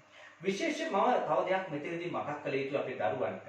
ඔබ මේ අභ්‍යාසය තුළ ඔබට පේනවා ආදායම් ප්‍රකාශනය සහ මූල්‍ය තත්ත්ව ප්‍රකාශනය සකස් කරන්න කියලා කියනවා. එතකොට මේ ආදායම් ප්‍රකාශනය සහ මූල්‍ය තත්ත්ව ප්‍රකාශනය ඔබ සකස් කරන්නේ මෙන්න මේ සමීකරණය දාන තුල දාන සංඛ්‍යා ඇසුරෙන්නේ. ඒක නිසා මෙතනදී ඔබ සමීකරණයේ සංඛ්‍යා දැවීමේදී ඊළඟ පිළිතුරු දෙකටත් සහය පළ කරන ආකාරයෙන් ඒ පිළිතුරු දැන්මාට කිසි ගැටලුවක් නැහැ. ඒ අනුව ඔබ දන්නවා මූල්‍ය තත්ත්ව ප්‍රකාශය කියන්නේ මාසයේ අවසාන ශේෂයන් ගැනීමේදී අනිවාර්යෙන් ආරම්භක ශේෂයන්ද ඇතුළත් විය යුතුයි. ඒක නිසා ඔයා මේ අභ්‍යාසයේ සකස් කිරීමේදී මාසයේ ආරම්භක ශේෂයන් මෙතනින් දාගත්තා කියලා කිසි ගැටලුවක් නැහැ. ඔබට දීලා තියෙන ආරම්භක ශේෂයන් ගත්තොත් යන්ත්‍ර වටිනාකම 2,20,000යි. තොගය දීලා තියෙනවා 2,50,000ක වටිනාකමක්. ඊළඟට වෙළඳ ලැබිය යුතු දෑ දීලා තියෙනවා 80,000ක්. මුදල් ශේෂය 1,50,000. ප්‍රාග්ධනයේ තියෙන්නේ 1,04,යි. ණය 1,02,යි. වෙළඳ ගෙවිය යුතු දෑ දීලා තියෙනවාට 80,000ක්. උපචිත වියදම් දීලා තියෙනවා 20,000. එහෙනම් මේ ආකාරයට ඔබ ආරම්භක ශේෂයන් දාගන්නවා කියන එකේ තේරුම තමයි ඔබට අවසාන ශේෂ සෙවීමට පහසු වෙනවා. right. එහෙනම් දැන් මෙතනදී අපි එකිනෙක ගණදෙනෝ සටහන් කිරීම කරමු. ඒ අනුව අංක 1 ගණදෙනුවේ අපිට දීලා තිබුණේ කුමක්ද? අංක 1 ගණදෙනුවේ අපිට දීලා තිබුණේ භාණ්ඩ මුදලට සහ ණයට ගන්නවා කියලා. ඔබට ඒ ගණදෙනුව දැක්කහම පේනවා සල්ලි වලටත් ගන්නවා ණයටත් ගන්නවා. එහෙනම් ඔක්කොම භාණ්ඩ තොග කීයක් අරගෙනද? 50,000ක තොග අරන් තියෙන්නේ ණයට. 20,000ක ඒවා සල්ලි වලට නම් ඔක්කොම භාණ්ඩ තොග ලබා ගන්නවා 70,000ක්. එහෙනම් තොගයේ කියන වත්කම 70,000කින් වැඩි වෙනවා. 20,000ක තොග ගන්න ඒතකොට සල්ලි දීලා. මේකෙන් 20,000ක තොග ගන්නේ සල්ලි දීලා. එහෙනම් මුදල් වලින් අඩු වෙනවා කීයද? 20,000ක්. ඒ වගේම ඉතුරු ටික ගන්නේ ණයට. ණයට ගන්නකොට අපි සල්ලි ගෙවිය යුතුයි. ඒ ගෙවිය යුතු සල්ලි වලට කියන්නේ වෙළඳ ගෙවිය යුතු දෑ. එහෙනම් ණයට ගන්නවා කියන්නේ ගෙවිය යුතු සල්ලි වැඩි වෙනවා. ණයට ගන්නවා කියන්නේ ගෙවිය යුතු සල්ලි වැඩි වෙනවා. පැහැදිලිද? ගණන් දෙකක් තමයි මෙතනදී මේ එක අභ්‍යාසයක් තුළ මේ දීලා තියෙන්නේ. ඒ කියන්නේ මුදලට ගැනුම්, අත්පිට මුදලට ගැනුම් සහ ණයට ගැනුම් කියන ගණන් දෙකම තමයි මේ එකට දීලා තියෙන්නේ. පැහැදිලිද කියන දේ? right. එහෙනම් අපි යනවා මේකේ දෙවෙනි ගණදෙනුව සටහන් කිරීම කරන්න. දෙවෙනි ගණදෙනුවේ අපිට කියන්නේ 60,000ක පිරිවැරූ භාණ්ඩ ලක්ෂයකට මුදලට විකුණුවා. 60,000ක භාණ්ඩ විකුණුවා නම් ඔයා දන්නවා ව්‍යාපාරයේ තෝග අඩු වෙනවා කීයකින්ද? 60,000කින්. ඒක ලක්ෂයකට මුදලට විකුණුමේ. මුදලට විකුණුවා කියන්නේ මුදල් වත්කම වැඩි වෙනවා ලක්ෂයකින්. ඊළඟ බලපෑම මොකක්ද? 60,000ක භාණ්ඩ ලක්ෂයකට විකුණුවා නම් ලාභය කීයක්ද? 40,000ක්. ඒ වටිනාකම මොකද වෙන්නේ? ලාභය ප්‍රාග්ධනයට එකතු වීමක් සිදු වෙනවා. right. ඊළඟ ගණන දෙනවා අංක 3. අපිට කියනවා 80,000ක පිරිවැරු භාණ්ඩ 1,20,000ට ණයට විකුණු ලැබීය. 80,000ක තොග විකුණලා තියෙනවා. එහෙනම් නැවතත් තොගයෙන් අඩු වෙනවා කීයක්ද? 80,000ක්. ඒක විකුණන්නේ 1,20,000ට ණයට. ණයට විකුණුවාම අපිට මුදල් ලැබිය යුතුයි. කීයද ලැබිය යුතු මුදල? 1,20,000යි. ඒක වෙළඳ ලැබිය යුතු දෑ වලට එකතු වෙනවා. මුදලට විකුණුවත් ණයට විකුණුවත් මතක තබා ගන්න ඕනේ ගත්ත ගානට වඩා වැඩියෙන් විකුණුවා කියන්නේ වැඩි ප්‍රමාණයේ ලාභයි. එහෙනම් 80,000ක භාණ්ඩ 1,20,000කට විකුණුවා කියන්නේ 40,000ක ලාභයි. ලාභය අයිති වෙන්නේ හිමිකරුට. ඒක ඒ නිසා මොකද වෙන්නේ? ප්‍රාග්ධනයට එකතු කිරීමක් සිදු වෙනවා. ඒක මොකද වෙන්නේ? ප්‍රාග්ධනයට එකතු කිරීමක් මෙතනදී සිදු වෙනවා. right. එහෙනම් ඊළඟ ගණදෙනුව අපි ගලපමු. අංක 4. අංක 4 ගණදෙනුවේ වැදගත් කතාවක් දීලා තියෙනවා. මොකක්ද කියන්නේ? යන්ත්‍රෝපකරණ වල ඵලදායී ජීවිත කාලය වර්ෂ 5ක් ලෙස තීරණය කර ඇති අතර මේ දීලා තියෙන යන්ත්‍රෝපකරණ 2,20,000ක් තමයි තියෙන්නේ. මේ යන්ත්‍රෝපකරණ අපිට කියනවා මොකක්ද? ඔව් මේකේ ජීවිත කාලය අවුරුදු කීයද? 5යි කියලා කියනවා. මේකේ ජීවිත කාලය අවුරුදු 5යි කියනවා. සුම්පුන් අගය කීයක්ද? 40,000යි. ඔබ දන්නවා මේ තොරතුරු දෙන්නේ ඇයි කියලා? මම අභ්‍යාසයේ මගේ තියරි පාඩම් වලදී මේවා කතා කරලා තියෙනවා. ඇයි? මේ කාල පරිච්ඡේදයට අදාළ ෂේ වීම ගණනය කරන්න. ලක්ෂ 2කට ගත්ත වත්කමක් අවුරුදු 5ක් අවසානයේ වටින්නේ 40000යිලු. සුන්ගුණගේ කියන්නේ ඵලදායි ජීවිත කාලයේ අවසානයේදී ඔය විකුණ ගන්න පුළුවන් කියලා අපේක්ෂා කරන සුද්ධ වටිනාකම මොකක්ද? ඵලදායි ජීවිත කාලයේ අවසානයේදී විකුණලා ලබා ගන්න පුළුවන් කියලා බලාපොරොත්තු වෙන සුද්ධ වටිනාකම. එහෙනම් 2,20,000ක වත්කම අවුරුදු 5ක අවසානයේදී වටින්නේ 40000යි. ඒ අනුව මේ වත්කමේ වාර්ෂික සේවීම් ගණනය කරන්නේ කොහොමද? මෙන්න මේ ආකාරයෙන්. 2,20,000කට ගත්ත වත්කම කොච්චර ප්‍රමාණයකින් වටිනාකම අඩු වෙනවද අවුරුදු 5ක් යනකොට?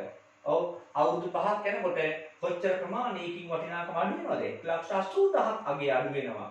ඒ 1,80,000ක් අගේ අඩු වෙන්නේ අවුරුදු 5ට. එහෙනම් එක් අවුරුද්දක සේවීම කීයද? 36000යි. හැබැයි මේ ගාන හදන්නේ මාසයකට. ඒක නිසා මෙතනදී ඔයාලට සිද්ධ වෙනවා මාසික ෂේ හොයාගන්න මේක 12න් බෙදන්න නැවත. බෙදුවාම වෙනවා මාසයේ ෂේ කීයද? 3000යි. එහෙනම් ඒ ෂේ වටිනාකම තමයි අපි සටහන් කළ යුතු වෙන්නේ. ෂේ කියන්නේ වියදම ඒ වගේම වත්කමේ අඩු වෙන්නත් ඕනේ. වත්කමේ අඩු වෙනවා. එහෙනම් යන්ත්‍ර වලින් අඩු වෙනවා 3000. ෂේ කියන්නේ වියදමක් නිසා අනිවාර්යෙන් ඊළඟ බලපෑම තමයි ප්‍රාග්ධනයෙන් අඩු වෙනවා කීයද? රුපියල් 3000ක වටිනාකම. එහෙනම් ඔන්න අපි සටහන් කිරීම කළා අංක 4 ගනුදෙනුව. අංක 5. අංක 5 අපිට දීලා තියෙනවා මාසයේ ගෙවල් කුලිය රුපියල් 5000ක් මුදලින් ගෙවා ඇත. ගෙවල් කුලිය කියන්නේ වියදමක්. වියදමක් නම් අනිවාර්යෙන් ඒක ප්‍රාග්ධනයෙන් අඩු වෙන්න ඕනේ. හැබැයි ඒක මුදලින් ගෙව්වලු. ඒක නිසා මුදල් වෙල්ලුත් මොනවා වෙන්න ඕනද? අඩු විය යුතුයි. ඔබ විශේෂයෙන් මතක තබා ගන්න ඕන දේවල් ටිකක් තියෙනවා. මේ අභ්‍යාසයේ තුල මේ තියෙන ආරම්භක ප්‍රාග්ධනය.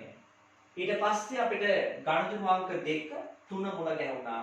ඔබ දැක්කා මේ ගණිත අංක 2 සහ 3 තිබ්බේ මොනවද? ලාභ දෙකක් තිබ්බේ. ඔබ වහාම මේ 40000 රවුම් කරන්න. right ඕන්නම් ඉතින් ලාභ කියලා ලියා ගන්න. මේ 40000 රවුම් කරන්න ලාභ කියලා ලියන්න. මේ 3000 රවුම් කරන්න ෂය කියලා ලියන්න. ඒ වගේම මේ 5000 රවුම් කරන්න ගෙවල් කුලී කියලා ලියන්න. ඒක මොනවාද? වියදම්. මේ දෙක මොනවාද? වියදම්. මම ඔබට මතක් කරනවා දෙයක්. ආදායම් ප්‍රකාශනය හදන්න කියලා මේ ගානේ. ආදායම් ප්‍රකාශය හදනකොට ආපහු මුළු ගානම කියව ඉන්න ඕනේ නැහැ වාට. මේ හිමිකම් තීරුවේ තියෙනවා අපිට අවශ්‍ය ආදායම් සහ වියදම් ටික.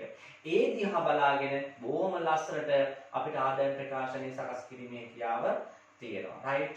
එහෙමනම් අපි එනවා ඊළඟ ගණිතවලට ගණිතරු අංක 6. ගණිතරු අංක 6 අපිට කියනවා බැංකු ණය ලබා ගත්තා රුපියල් ලක්ෂයයි. ණයක් ගන්නවා. ණය ගත්තා කියන්නේ අපේ ණය මොකද වෙන්නේ? වැඩි වෙනවා ලක්ෂයකින්. ණය ගන්නවා කියන්නේ මොනවද ගන්න ණය කියලා? මුදල් ගන්නෙ. ණය ගත්තාම ලැබෙන්නේ මුදල්. එහෙනම් මුදලුත් අපේ වැඩි වෙනවා කීයකින්ද? ලක්ෂයයි. මුදල් ලැබෙන නිසා මුදල් වත්කම වැඩි වුණා. මේ මුදල් ගන්නේ බැංකුවකින් ණයට. ණයට ගන්නකොට අපේ ණය ප්‍රමාණයක් මොනවා වෙනවද?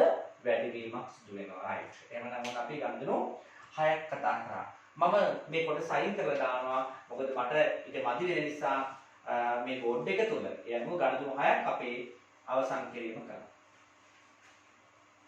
right.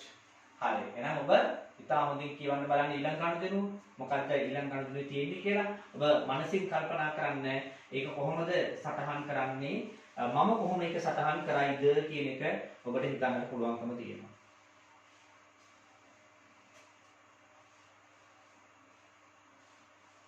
right. අපි නම් එමු ඊළඟ එකට අංක 7. බැංකු ණය වාරික ගෙව්වා රුපියල් 15000ක් වන අතර ඒ තුල අඩංගු පොලිය 3000යි. ණය ගෙවනකොට මතක තියාගන්න ඕනේ ඔබ ණය ගන්නකොට ගත්ත ණය මුදල අපි සටහන් කරේ මුදල් සහ ණය වලට තියෙන බලපෑමක් විදියට. හැබැයි ගත්ත ණය ගෙවනකොට තවත් බලපෑමක් නිර්මාණය වෙනවා. හැබැයි අපේ සමහර අය ණය ගන්නකොට මුදල් වැඩි වෙනවා ණය වැඩි වෙනවා. ආපහු ගෙවනකොට මුදල් අඩු වෙනවා ණය අඩු වෙනවා. ඔහොම තමයි දෙන්නේ. හැබැයි මතක තියාගන්න මේ වගේ සීලි බෝල එක්සෑම් එකේ නෑ. තේරෙනවද? එක්සෑම් එකේදී ඔබට ගණතුණු දෙන්නේ මේ ආකාරයෙන්. කවදාවත් ණය ගෙවනකොට ඒ ගත්ත ණය විතරක් ගෙවන්නේ නැහැ කියලා ඔබ මතක තබා ගන්න ඕනේ. ණය ගෙවන්නේ අනිවාර්යෙන් පොලියක් සහිතව. එතකොට මේකේ හැටියට ණය වාරිකයේ 15000යි. හැබැයි ඒවා 15000 ඇතුලේ තියෙන්නේ පොලිය 3000. එහෙනම් ණය වලින් කීයක් ගෙවෙනවද? ණය වලින් ගෙවෙන්නේ 12000යි. සම්පූර්ණයෙන්ම 15000ක් ණය ගෙවනවා මුදලින්. පොලිය සහ ණය කොටස ඇතුළුව මුදලින් 15000ක් බැංකුවට ගෙවනවා. එහෙනම් අංක 7 ගණදිනුව ගත්තොත් එහෙම අංක 7 ආකාරයට මුදල් ගෙවෙනවා 15000. හැබැයි ඒ ගෙවන 15000න් 3000ක් පොලිය. පොලිය වියදමක්. වියදමක් නම් අනිවාර්යෙන් ප්‍රාග්ධනෙන් අඩු වෙන්න ඕනේ. රවුම් කරලා තියාගන්න. ලියන්න ණය පොලිය කියලා එතන. ණය පොලිය කියලා අනිවාර්යෙන් ලියාගන්න. 12000ක් තමයි ණය වලින් ගෙවෙන්නේ. ඒ ප්‍රමාණය මොනවා වෙන්න ඕනද? ණය වලින් අඩු විය යුතුයි. right. අංක 8 කියවන්න ඕනේ. අංක 8. මොකද කියන්නේ? ජනවාරි මාසයේ විදුලි බිල 2000ක් වුවත් ඒ මෙතෙක් ගෙවා නැත. ඔය විදුලි බිල කියන්නේ වියදමක්. විදුලි බිල කියන්නේ මොකද්ද? වියදමක්. අනිවාර්යෙන් ප්‍රාග්ධනෙන් අඩු වෙන්න ඕනේ. ලියා ගන්න එක අනිවාර්යෙන්ම විදුලිය කියලා. ඒක හැබැයි ගෙවන්න නැත කියනවා. ගෙවුවා කියනවා නම් මුදල් අඩු වෙනවා. ගෙවලා නැත්තම් විදුලිය වියදමක් වගේම උපචිත වියදම් කියලා වගකීමක් බවට පත් වෙනවා. වියදම ගිව්වේ නැහැ කිව්වොත් එක පැත්තකින් වියදමක්. තව පැත්තකින් ඒක වගකීමක්. අන්න ඒකේ ditth බලපෑම. වියදමක් සටහන් වෙන්නත් ඕනේ. ඒක ගෙව්වේ නැහැ කියනකොට ඒක වගකීමක් විදිහට සටහන් වෙන්නත් ඕනේ. right. අංක 9. අංක 9. අංක 9 ගණිතරුවේ කියනවා අයිතිකරුවා පෞද්ගලික ප්‍රයෝජනයට 10000ක භාණ්ඩ ද 20000ක මුදල් ද රැගෙන ගොස් ඇත. 10000ක භාණ්ඩ අරන් ගිහිල්ලා ගෙදර ගැනිලි 20000ක මුදල් අරන් ගිහිල්ලා ඒ ගැල්ලි දෙකක් එකට දාන්න වෙනවා. 10000ක භාණ්ඩ ගෙනිච්ච නම් භාණ්ඩ තොග 10000කින් අඩු වෙනවා. 20000ක මුදල් ගෙනිච්ච නම් 20000කින් මුදල් අඩු වෙනවා. මේ ඔක්කොම අරගෙන ගියේ ගෙදර. ඒ සියල්ල ගැනිලි. එහෙනම් ප්‍රාග්ධනයෙන් අඩු වෙනවා කීයද ඔක්කොම 30000ක්. ලියන්න මතක ඇතුව මෙතන ගැනිලි කියලා. ගැනිලි කියන්නේ මතක තියාගන්න වියදමක් එහෙම නොවේ. ගැල්ලි කියන්නේ වියදමක් නෙමේ හිමිකරුගේ අයිති අඩුවීමක් බව ඔබ තේරුම් ගත යුතුයි. අපි ඒ ගැන කතා කරලා තියෙනවා ditth බලපෑම් වලට අදාළ ඒ තියරි පාඩම් කියලා දෙනකොට සමීකරණ පාඩමේ ඔබට ගණිතනුවක ditth බලපෑම හඳුනා ගන්න බැරි නම් මම මේවා කියනකොට මේ ඇයි එකතු කරන්නේ ඇයි අඩු කරන්නේ කියලා තේරෙන්නේ නැත්නම් ඔබට සියලු පාඩම් ටික බොහොම පිළිවෙලට accounting brain උදේශාන්ත කියන YouTube channel එකේ තියෙනවා. ඔබ ඒ ටික බලන්න. ඒ වගේම මතක ඇතුව subscribe කරලා තියාගන්න. ඒ වගේම bell icon එක click කරලා තියාගන්න. එතකොට මෙතනදී ඔයාලට මම දාන වීඩියෝ වලට අදාළ notification එක බොහොම ඉක්මනට ලැබෙවි. right. එහෙනම් අපි එනවා ඊළඟ අංකයට. ඊළඟ අංකය 10. වෙළඳ ලැබී යුතු ගිණුම් පියවීම වෙනුවෙන් ලද මුදල 38000ක් වන අතර එහිදී දුන් වට්ටම් 2000යි. ඊළඟ අංක 10. වෙළඳ ලැබී යුතු ගිණුම් කිය ණය ගැතියෝ. ඒ කවුද? ණයට භාණ්ඩ විකිණීම නිසා ලැබිය යුතු මුදල්. ඒ අයගෙන් මුදල් ලැබුණලු 38000ක්. මුදල් ලැබුණා නම් අනිවාර්යෙන් ඒක මුදල් වලට මොනවා වෙනවද? එකතු වෙන්න ඕනේ. ඔබ දන්නවා මම ඊට කලින් කියලා දීලා තිනවා මුදල් ලැබෙනකොට අපේ මුදල් මොකද වෙන්නේ? මුදල් ලැබෙනකොට අපේ මුදල් මොනවා වෙනවද? මුදල් ලැබෙනකොට අපේ මුදල් වැඩි වෙනවා. ණයගැතියගේ මුදල් ලැබෙනකොට අපේ මුදල් වැඩි වෙනවා. හරිද? මුදල් ලැබෙනකොට ලැබිය යුතුව තිබූ මුදල මොනවා වෙනවද? අඩුවීමක් සිදු වෙනවා. දැන් ඔයාලට පේනවා කියද්ද? 38000ක් සල්ලි හම්බුණා නම් මේ ලැබෙන්න තිබ්බ ගාණෙන් මොනවා වෙනවද? 38000ක් මොනවා වෙනවද? අඩුවීමක් සිදු වෙනවා කියලා. නමුත් මම දැම්ම දාන්නේ ඒක. හේතුව මේකේ තව ගණනුවක් තියෙන නිසා. දුන් වට්ටම මේ මුදල් ගන්නකොට වට්ටම් දීලා තියෙනවා 2000ක්. ඔබ දන්නවා දුන් වට්ටම් කියන්නේ මම පැහැදිලි කරලා තියෙනවා ditth බලපෑම පිළිබඳව ණයගැතියගේ ඉක්මනින් මුදල් ලබා ගැනීම පිණිස ඔව් ණයගැතියගේ ඉක්මනින් මුදල් ලබා ගැනීම පිණිස මේ ලැබෙන්න තියෙන මුදල් වලින් කරන අඩු කිරීමක්. right. ඒ අනුව ඒ දුම් මට්ටම කියන්නේ ණයගැතියන් අඩුවීම. ඒ වගේම ඒ විදිහට ලැබිය යුතු මුදල් නොලැබීම අපිට පාඩුවක්. ඒක වියදමක් ලෙස සටහන් කළ යුතුයි. එහෙනම් දුම් මට්ටම වියදමක් නම් අනිවාර්යයෙන්ම ප්‍රාග්ධනයෙන් අඩු වෙන්න ඕනේ 2000 වටිනාකම. ඒ වගේම එතකොට එහෙනම් මේ දෙකේම එකතුවකින් මොකද වෙන්නේ? ණයගැතිය අඩු වෙනවා කීයකින්ද? 40000යි. මුදල් ලැබුණත් ඒත් ණයගැතිය අඩු වෙනවා. ඒ වගේම වට්ටම් දුන්නොත් ඒත් ණයගැතිය අඩු වෙනවා. මම ඒ කන්ජනුව ටිකක් වේගින් කිව්වේ. හරිද? මොකද මේක පේපර් ක්ලාස් එක නිසා. හරිද? මේකෙදි සම්පූර්ණ තීරය පැහැදිලි කරන්නේ ගාන හතර විදිහ කියලා දෙන්නේ. ඔයාට තීරය බලන්න ඕන නම් right වා ඒතර තීරි පන්තිය තුල ඉන්න ඕන. එහෙම නැත්නම් YouTube එකෙන් ඔයාට සමහර තීරි කොටස් බලා ගැනීමේ හැකියාව තියෙනවා. right. එහෙනම් අපි යනවා ඊළඟට 11 වෙනි ගණදෙනුවට. 11 වෙනි ගණදෙනුව. 11 වෙනි එකේ කියනවා වෙළඳ ලැබිය යුතු ගිණුම් ඒ කියන්නේ ණයගැතියන්ගෙන් 3000ක් බොල් ණය ලෙසට කපා හැරීමට තීරණය කරා. බොල් ණය කියලා කියන්නේ ණයගැතියගෙන් නිශ්චිතව ලැබෙන සල්ලි. එහෙනම් ණයගැතියගේ සල්ලි හම්බෙන්නේ නැත්නම් ණයගැතිය 3000කින් අඩු වෙනවා. ඒ විදිහට සල්ලි ලැබෙන්නේ නැති එක. ඒ බොල් ණය කියන එක අපිට වියදමක්. ඒ හින්දා අනිවාර්යෙන් ප්‍රාග්ධනිනුත් අඩු වෙන්න ඕනේ. රවුම් කරලා තියාගන්නේ 3000 බොල් ණය වියදම. මේ දුම් මට්ටම් ටිකක් රවුම් කරලා තියාගන්න දුම් මට්ටම් කියලා ලියාගන්න. right 12 වෙනි එක. මොකද කියන්නේ? වෙළඳ ගෙවී යුතු ගිණුම් පියවීම සඳහා ගෙවූ මුදල රුපියල් 19000ක් අතර වෙළඳ ගෙවී යුතු ගිණුම් කියන්නේ අපේ ණය හිමියෝ අපි ගෙවන්න තියෙන සල්ලි. ඒක පියවීම වෙනුවෙන් අපි සල්ලි ගෙවවලු කීයද? 19000ක්. ඒතකොට සල්ලි ගෙවුවා කියලා කියන්නේ 19000ක්. අපේ මුදල් මොකද වෙන්නේ? ඔව් අපේ මුදල් අනිවාර්යෙන් 19000කින් අඩු වෙනවා. ඊළඟ එක කියනවා ඒ සල්ලි ගෙවීමේදී වට්ටම් ලැබුණලු 1000ක්. ලද වට්ටම කියන්නේ මොකක්ද? ආදායමක්. ඒක අපි ප්‍රාග්ධනයේට එකතු කරනවා. ඒ අනුව මම ඔබට කියලා තියෙනවා පන්තියේදී right මුදල් ගෙවුවොත් ඒත් ණය හිමියෝ අඩු වෙනවා. right ඒ වගේම වට්ටම් ලැබුණොත් ඒත් ණය හිමියෝ අඩු වෙනවා කියලා. එන ඔක්කොම ණය හිමියන්ගේ අඩුවීම කීයද? රුපියල් 20000යි. වෙනද ගෙවිය යුතු දේ 20000කින් අඩු වෙනවා. ලද වට්ටම් ළඟ ලියාගන්න මතක ඇතුව ආදායම් කියලා. ලද වට්ටම් කියන්නේ ආදායමක්. ලද වට්ටම් කියන්නේ මොකක්ද?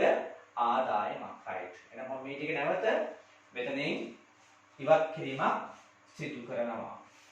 right බලන්නවා ඊළඟ ගණදෙනුව කොහොමද සටහන් කළ යුතු වන්නේ කියලා.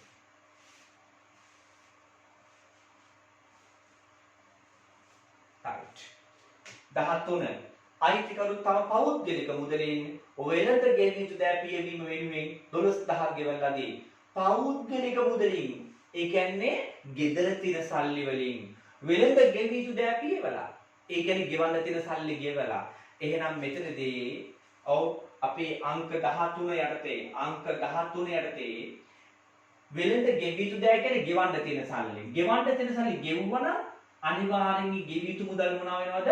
අඩුවීමක් වෙනවා. හැබැයි ගෙව්වේ ව්‍යාපාරයේ මුදල් පාවිච්චි කරලා නෙමෙයි. ව්‍යාපාරයේ මුදල් වලට මුකුත් දුන්නේ නැහැ. ගෙදර තියෙන සල්ලි වලින් තමයි ගෙව්වේ. එතකොට ගෙදර තියෙන සල්ලි අඩු වුණා කියලා මේක දානවද? නෑ.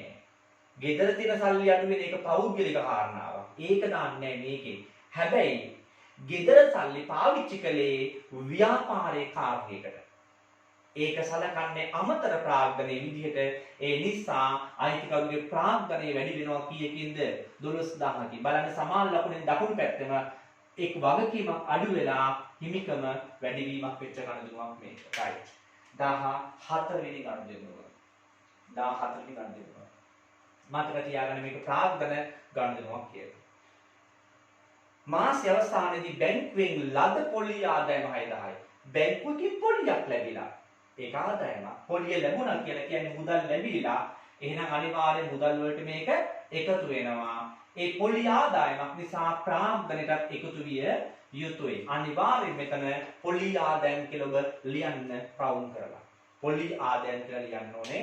ඒක රවුම් කරලා. අවසාන ගණනය 15. right exam එක වාට දෙන්නේ ගොඩක් වෙලාවට ගණන් 10යි. නමුත් මම මෙතනදී වාට ඊට වඩා ගාන්ධ ප්‍රමාණයක් අන්තර්ගත කරලා තමයි මේ පේපර් එක දීලා තියෙන්නේ. right. එහෙමනම් බලමු. අයිතිකරුවා නැවතත් කියනවා. අයිතිකරුවා තමයි පෞද්ගලික මුදලින් ව්‍යාපාරයේ විදුලි වියදම පියවීම 2500ක් ගෙවුවා. එහෙනම් කලින් විදුලියක් ගෙවලා තියෙනවා. ඒ ගෙවලා තියෙන විදුලි බිලින් ටිකයි. එහෙනම් දැන් මොකද වෙන්නේ? දැන් ආපහු විදුලි බණ්ඩලෙන් ආපහු මෙතනදී යම් කිසි කැදවීමක් කරලා තියෙනවා. ඒ අනුව ව්‍යාපාරයේ සල්ලි තිබිලා නැහැ. ගෙදර තියෙන සල්ලි වලින් විදුලි වියදම ගෙවලා. කොහොම හරි ව්‍යාපාරයේ විදුලි වියදමක් නේ ගෙවුවේ. ව්‍යාපාරයේ වියදමක් නේ. ව්‍යාපාරයේ වියදමක් නම් අනිවාර්යෙන් මොකද වෙන්නේ? ඔව් ප්‍රාන්තණයෙන් අඩුවීමක් වෙනවා මයි 2500. ඒක ව්‍යාපාරයේ විදුලි වියදම. එතන මෙතන ඕනනම් විදුලිය කියලා ලියා ගන්නවා. වියදමක් නේ. ඒ හින්දා අඩු වුණා. හැබැයි ඒ වියදම ව්‍යාපාරයේ සල්ලි වලින් ගෙවුවා නම් ඊළඟ බලපෑම මුදල් අඩු වෙන එක. නමුත් ව්‍යාපාරයේ සල්ලි වලින් නෙවෙයි ගෙවුවේ. ගෙදර තියෙන සල්ලි වලින් ගෙවුවේ. එතකොට කලින් කිව්වා වගේම බලන්නකෝ. ණය හිමියන්ට ගෙවුවේ ගෙදර තියෙන සල්ලි වලින්. පැහැදිලිද? ණය හිමියන්ට ගෙවනකොට ණය හිමියෝ වගකීම් අඩු වෙනවා. ඒක මෙතන සටහන් කරා. ගෙදර තියෙන සල්ලි පාවිච්චි කරා ව්‍යාපාරය වෙනුවෙන් එහෙනම් ප්‍රාග්‍රේද වීමක් එතනට එකතු කරා. ඒ වගේම විදුලි වියදම ගෙවුවා. වියදමක් නේ. වියදමක් නිසා ප්‍රාග්‍රේද අඩු වෙනවා කොහොමද? ඒ වගේම ඒ වියදම දැරුවේ ගෙදර සල්ලි වලින්. එහෙනම් ව්‍යාපාරයේ වෙනුවෙන් ගෙදර සල්ලි පාවිච්චි කරලා ඒකත් අමතර ප්‍රාග්‍රේද යෙදවීමක් නැවත මෙතෙන්ට එකතු කරනවා කීයද? 2500ක්. එහෙනම් මේ ප්‍රමාණය ඔබ තියාගෙන තේරුම් ගන්න මොකද්ද? ඒක වියදම මේ ප්‍රමාණය අමතර ප්‍රාග්ධනය කියලා මතක තියාගන්න. පැහැදිලිද? පාවිච්චි. එහෙනම් ඔන්න අපේ සමීකරණය තුල තොරතුරු සියල්ල සටහන් කරලා අවසන්.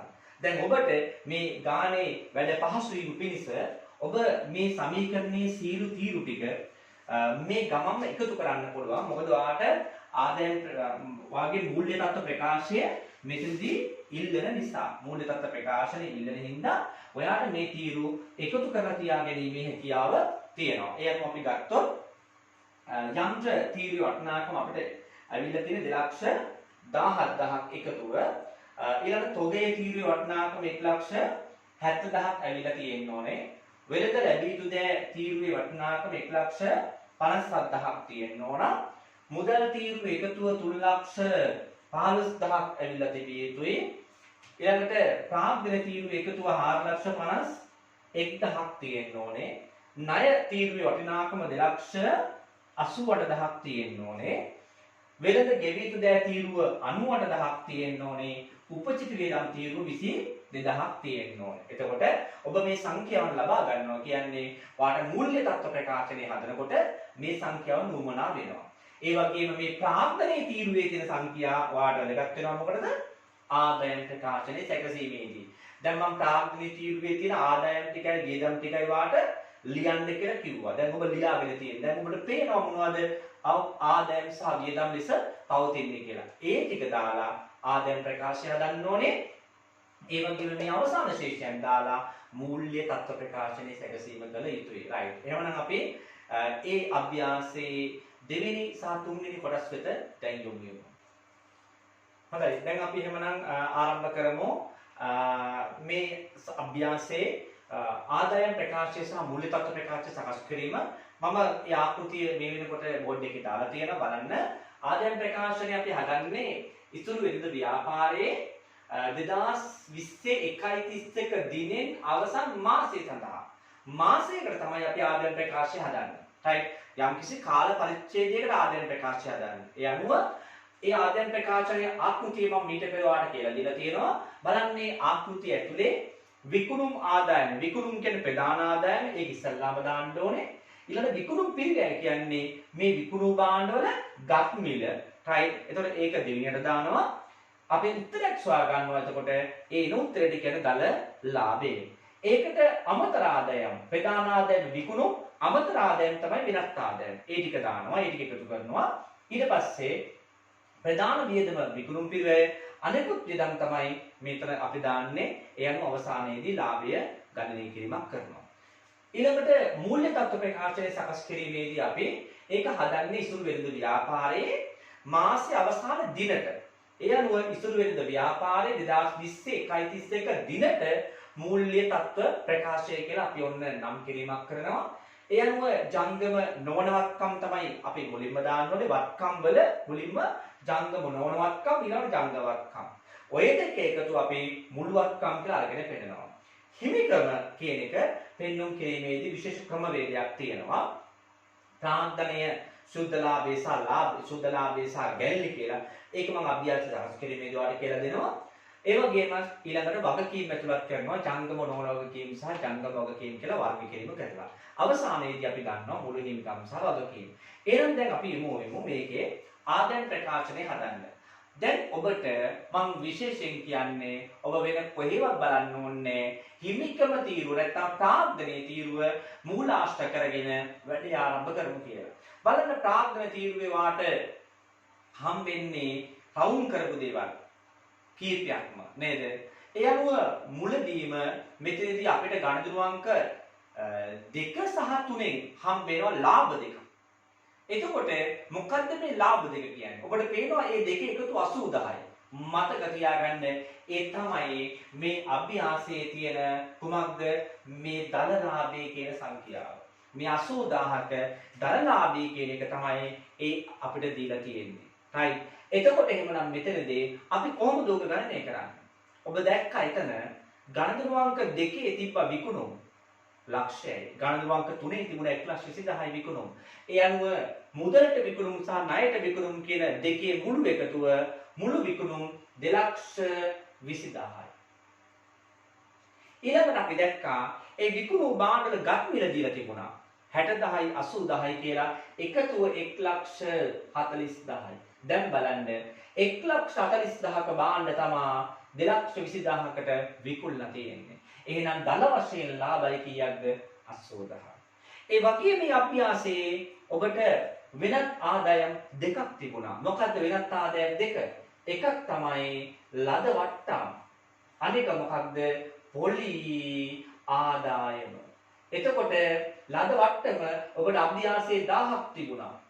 ඔබට ලද වට්ටම ගන්න පුළුවන් වාගේ ගණිතන අංකය ගත්තොත් එහෙම ගණිතන අංකය ඔබගේ තියෙනවා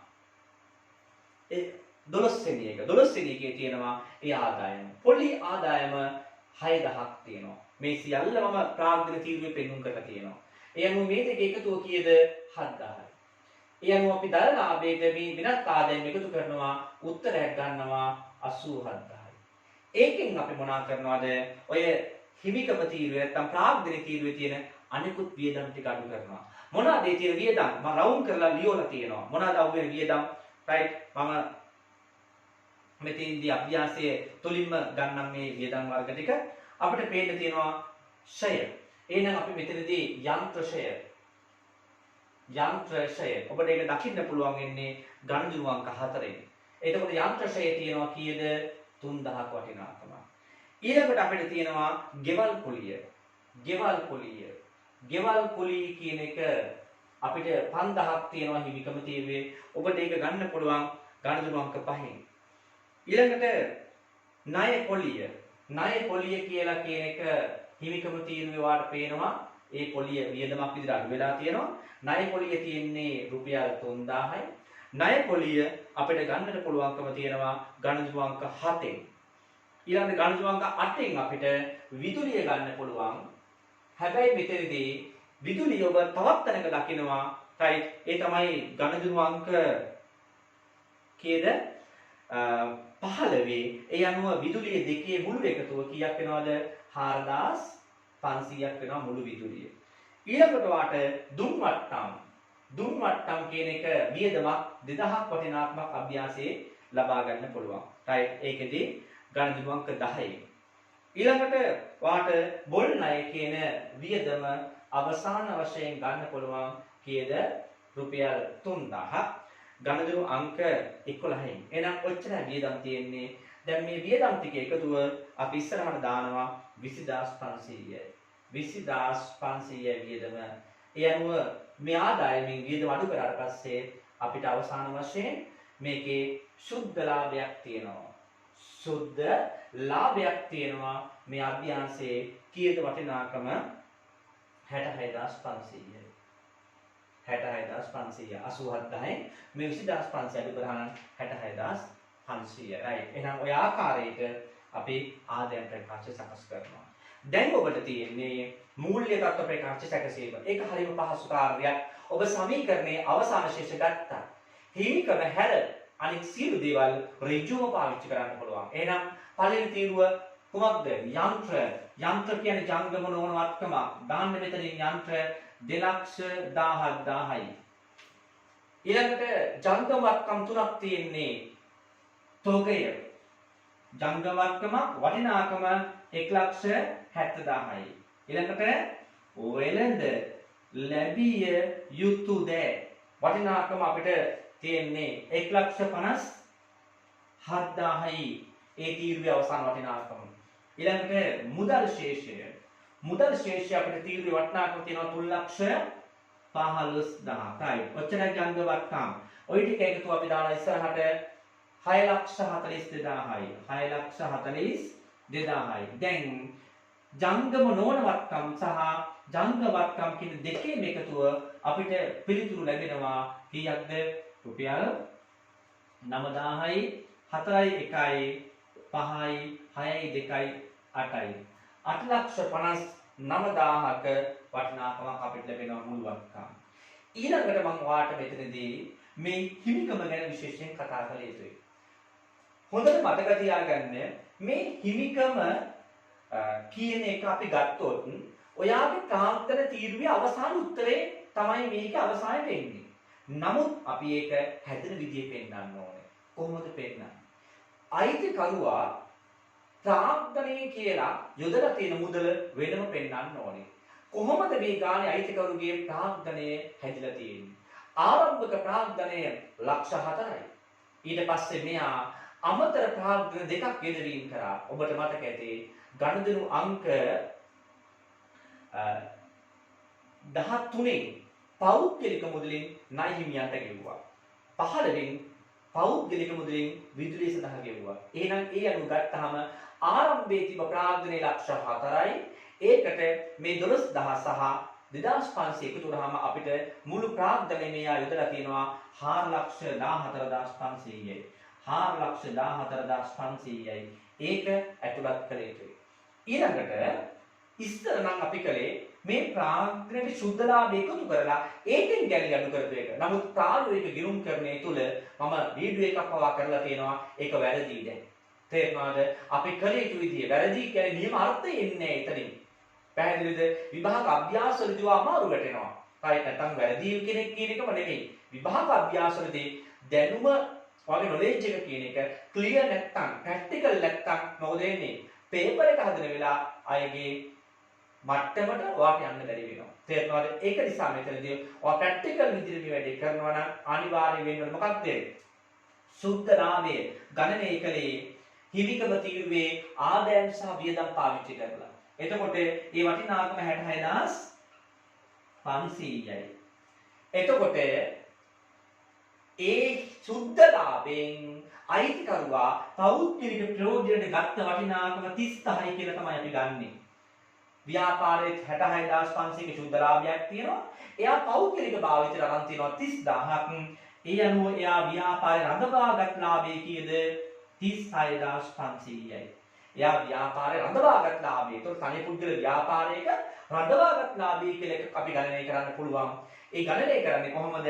සුද්ධ ලාභයෙන් ගැළලි ටික අඩු කරලා. ඒකේ තේරුම ලාභයෙන් කොටසක් පෞද්ගලික ප්‍රයෝජන ගත්තා.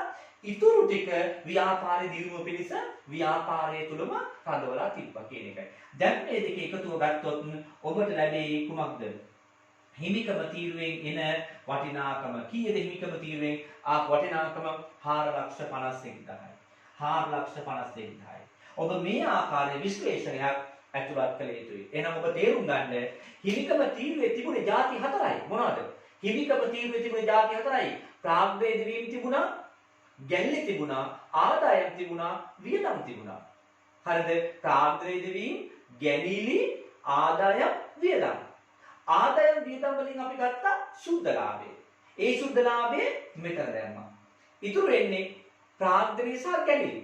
ප්‍රාග්ධනයේ මෙතන දැම්මා. ගැලී කියන වටිනාකම මෙතන දැම්මා. එහෙනම් ගිවිකම තීරුවේ තියෙන සියලු සංඛ්‍යා තමයි මේ කොටස් හතරකට වර්ග කරලා මෙතන දාලා තියෙන්නේ. ආද්‍යම් ගීතම් ටික එකට ගත්තා. ඒක සුද්ධලාභය ප්‍රාග්ධනයේ සහ ගැලී වෙනෙනම දැම්මා. right. එහෙනම් දැන් වැඩි ඉවර කරමු. ජංගම නොවන වගකීම් මේකේ තියෙන ණය කියලා වටිනාකමක් විතරයි. වටිනාකම 2,88,000ක් අපිට ලැබිලා තියෙනවා. ඒක අපි මෙතනින් දානවා. ඊළඟට ජංගම වගකීම් විදිහට අපිට දීලා තියෙන්නේ වෙළඳ ගෙවිය යුතු දෑ වෙළඳ ගෙවිය යුතු දෑ 98,000යි. ඊළඟට උපචිත වියදම් අපිට තියෙනවා කීයක්ද 22,000යි. ඒ අනුව මේ දෙක එකතුව අපිට එනවා කීයද 1,20,000යි. right. දැන් ඔබ මේ 4,51,000යි මේ 2,88,000යි මේ 1,20,000යි එකතු කරන්ද ඔබට ලැබෙනවා මුළු හිමිකම් සහ වගකීම් 8,59,000යි. දැන් බලන්න ගිණුම් කරන සමීකරණයේ ආකාරයට මුළු වත්කම් වලට හිමිකම් සහ වගකීම් වල එකතුව මොනවා වෙනවද? සමාන වෙනවා. පැහැදිලිද? එහෙනම් මේ ආකාරයට ඔබ අපේ paper number 8 වලට පිළිතුරු සපයා තිබිය යුතුයි. right. එහෙනම් මම ඔන්න answers ටික ඔබට දාලා තියෙනවා. මේ ආකාරයට ඉදිරියේදී ඔබ අනිවාර්යෙන් අපගේ ලබා දෙන paper එක ඒ කියලා තියෙන විදිහට අනිවාර්යෙන්ම ලිවිය යුතුයි. ඒ අනුව මම ඔබට ලකුණු දෙනවා. ඊට දාලා පිළිතුරු මේ ආකාරයෙන් ඉදිරියේ ලැබෙනවා. right. එහෙමනම් අපි නැවත paper number 8 වල second part එකේ මුණ ගැහෙනවා. එතකන් ඔබ සියලු දෙනාට ආයුබෝවන්. මතක ඇතුව මේ channel එක subscribe කරන්න. මම මේ කරන සේවයට ඔබට කළ යුතු ඔබට කළ හැකි එකම ප්‍රතිඋපකාරය ඒ පමණයි. පැහැදිලි? right. ඒ වගේම ඔබ මේ දේවල් මේ තොරතුරු යාළුවෝ අතර share කරන්න. right. ඒ වගේම ඒ අයට මේ දැනුම බෙදා දෙන්න. හරිද? එතකොට ඒ ආකාරයට ඔබ කටයුතු කිරීම තුළ මාව ධෛර්යමත් කිරීමක් වෙනවා. right. එහෙමනම් ආයුබෝවන් සියලු දෙනාට.